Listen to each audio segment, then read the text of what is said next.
அனைவருக்கும் அன்பான வணக்கம். இன்றைய தினம் நம்ம எதை பற்றி பேச போகிறோம்னு பார்த்தீங்கன்னா, சமீபத்தில் ஒரு பத்திரிகையை நம்ம பார்க்க நேர்ந்தது.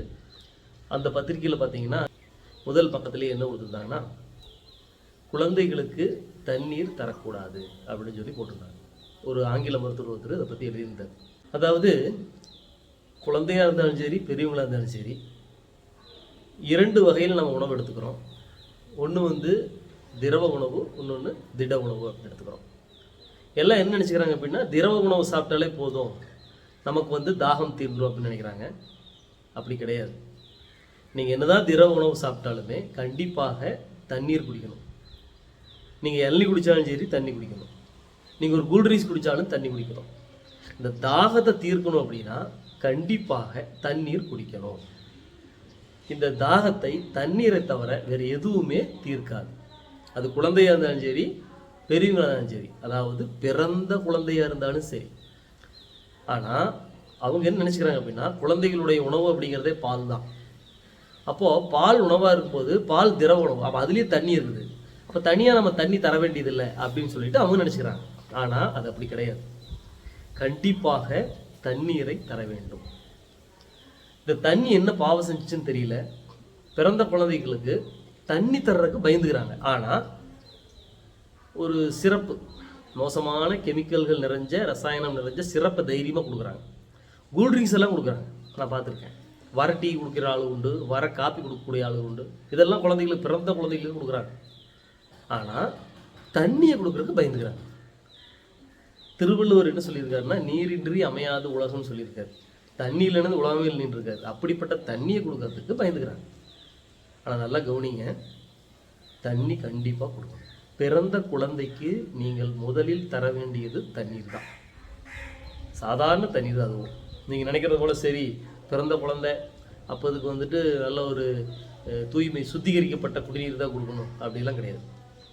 சாதாரணமாக நீங்கள் என்ன தண்ணி குடிப்பீங்களோ அதை கொடுத்தாலே புரியுதுங்களா? ஏன்னா கண்டிப்பாக தாகத்தை தணிக்கணும்னா தண்ணி குடிக்கணும். அந்த குழந்தைக்கு பசி அப்படிங்கிறது பாலில் தீர்ந்துடும். ஆனால் தாகம் கண்டிப்பாக பாலில் தீராது. சில நேரங்கள் பார்த்தீங்கன்னா குழந்தை அழுதுகிட்டே இருக்கும், ஏன்னே தெரியாது. அப்போ அதுக்கு தண்ணி கொடுத்து பாருங்க, அந்த அழுகாச்சி நின்றோம். இப்போ விஷயம் என்ன அப்படின்னா, குழந்தைக்கு எப்போவுமே முதல்ல நீங்கள் தர வேண்டியது தண்ணி தான். குழந்தை அழுகுதா, முதல்ல தண்ணி கொடுங்க.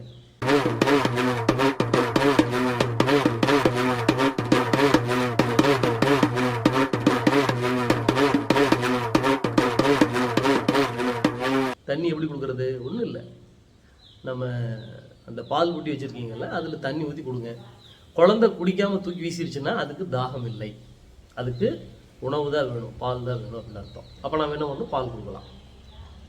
இல்லை அதை குடிச்சிட்டு கம்முன்னு படுத்துருச்சுன்னா ரைட்டு, குழந்தைக்கு தாகம் தான் எடுத்துருக்குது, அப்போ அது கம்முன்னு படுத்து தூங்கிடும். பசிச்சுதுன்னா அது கண்டிப்பாக பாலை தவிர வேறு எதையுமே குடிக்காது, தண்ணி குடிக்காது. இப்போ குழந்தைக்கு அறிவு இருக்குது, நமக்கு தான் அறிவு கிடையாது. நம்ம தான் எதை கொடுக்குறோம் நமக்கே தெரியறதில்லை. புரியுதுங்களா? அதனால் விஷயம் என்ன அப்படின்னா, குழந்தைகளாக இருந்தாலும் சரி, பெரியவங்களாக இருந்தாலும் சரி, தண்ணீர் மட்டுமே தாகத்தை தணிக்கும். பிறந்த குழந்தை முதல் பெரியோர் வரைக்கும் எல்லாத்துக்கும் தண்ணீர் தான் தாகத்தை தணிக்கும். அதை தவிர நீங்கள் என்ன கூல்ட்ரிங்க்ஸ் குடித்தாலும் சரி, இளநீ குடித்தாலும் சரி, கரும்பு சாறு குடித்தாலும் சரி, எதை குடித்தாலும் தாகம் தணியாது. தண்ணி கண்டிப்பாக குடிச்சு தான். புரியுதுங்களா?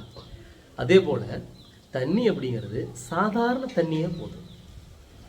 சாதாரணமாக கவர்மெண்ட் உங்களுக்கு கொடுப்பாங்க பார்த்தீங்களா, அந்த தண்ணியே போதும், ஆற்று தண்ணி.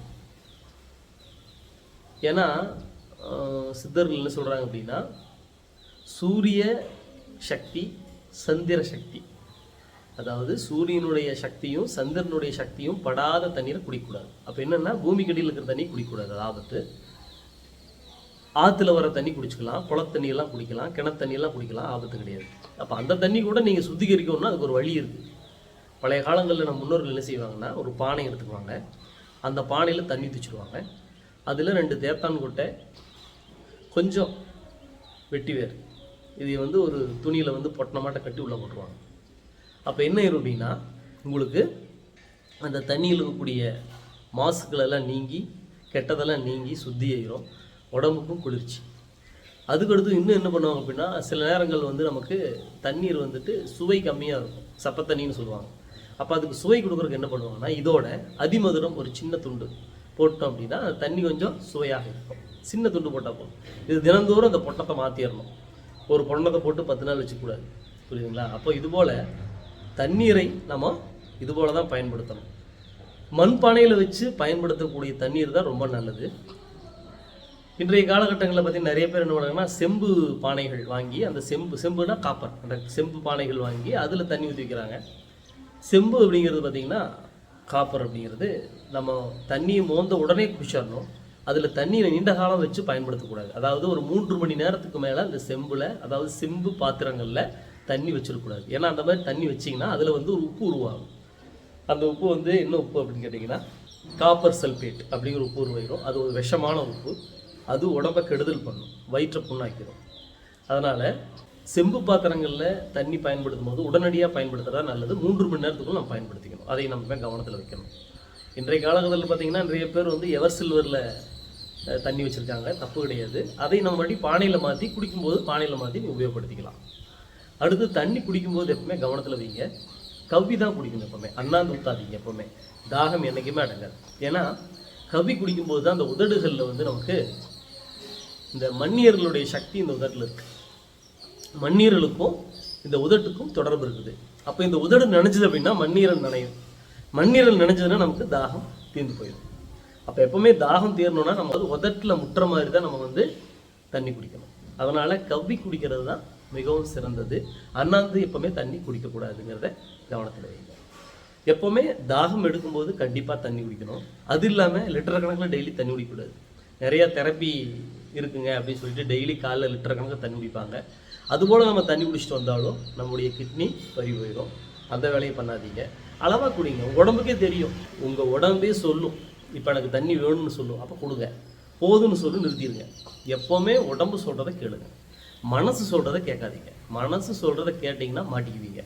உடம்பு சொல்கிறத கேட்டிங்கன்னா நீங்கள் பொழைச்சிக்கலாம். சரியா? ஏன்னா உடம்புக்குள்ளே ஒரு அறிவு இருக்குது. அந்த அறிவு கரெக்டாக சொல்லும். பாரு இதை பண்ணாத, இதை பண்ணுன்னு கரெக்டாக சொல்லும். ஆனால் நம்ம மனசு கேட்காது.